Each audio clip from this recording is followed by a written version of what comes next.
Hindi pa ako nakapag-ano. Wala na ako.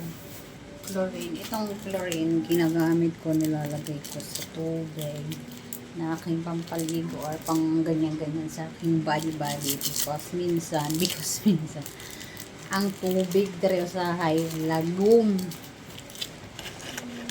Di ni mo masabtan. So, kinahanglan magbutang taog chlorine. So, kuha taog kabo. Gawin ko na awon. Tunaw na ito dari ang kabo. Ay, ang kabo. Ang chlorine. Tapos, ay butang dito sa balde. So, nagbunaw na ako sa dari. Labi na uwin aron na. Sige, bito siya 101. Ugaw ang tubig diri ug magsigi og 101. Ugaw siya. Lagom kuno nang butang nato og chlorine ang atong tubig. Natunaw na ako ni siya diri. Inya ibubo na ko dito sa ano amigos? Uy, pula ra ko. Ibubo na ko dito sa balde.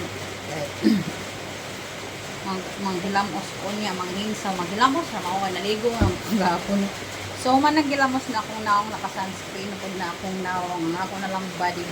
So, braso hita lang kay pempem, tapos na din braso hita na lang. Ito, tinutunaw-tunaw ko lang sa light na light. Ayun yung chlorine. Hindi ko alam dito, bakit kumako na.